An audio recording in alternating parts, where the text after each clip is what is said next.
Halo Tribuners, kembali lagi dalam Tribun Jogja Update bersama saya Priska Ruri. Komisi Ekonomi dan Sosial PBB untuk Asia Barat atau ESCWA merilis sepertiga penduduk Arab hidup di bawah garis kemiskinan.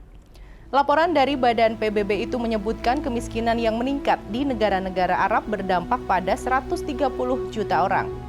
ESCWA merupakan satu dari 5 komisi regional PBB yang mendukung pembangunan ekonomi dan sosial yang inklusif dan berkelanjutan di negara-negara Arab. Badan PBB itu juga bertugas meningkatkan integrasi kawasan. Mengutip dari UN News, tingkat kemiskinan di tanah Arab tersebut diperkirakan akan meningkat selama 2 tahun ke depan, mencapai 36% dari populasi pada tahun 2024. Di luar negara-negara Dewan Kerjasama Teluk dan Libya, lebih dari sepertiga penduduk di tanah Arab terpengaruh.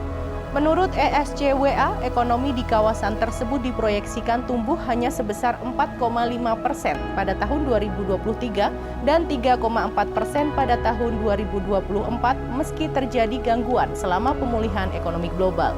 Pengangguran di kawasan Arab menjadi yang tertinggi di dunia pada tahun 2022, yakni sebesar 12%. Ketua penyusun laporan ESCWA tersebut, Ahmed Moumi, mengatakan meski prospek pertumbuhan ekonomi di kawasan itu positif, terjadi perbedaan yang signifikan di masing-masing negara yang diperparah oleh perang di Ukraina.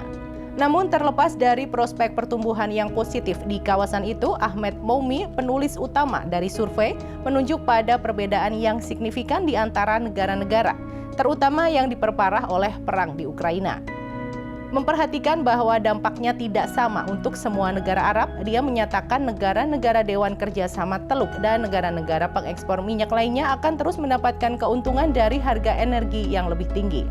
Pada saat yang sama, negara-negara pengimpor minyak akan mengalami beberapa tantangan sosial ekonomi, termasuk kenaikan biaya energi, kekurangan pasokan makanan, dan penurunan arus masuk pariwisata dan bantuan internasional.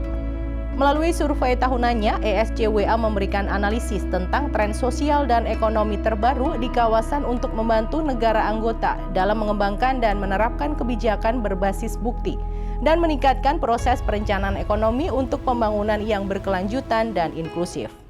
Demikian berita terkini terkait sisi gelap dari ingar-bingar kekayaan warga Arab Saudi. Ikuti terus berita-berita terkini hanya di Tribun Jogja Update. Saya Priska Ruri dan segenap kru yang bertugas pamit undur diri. Terima kasih dan sampai jumpa.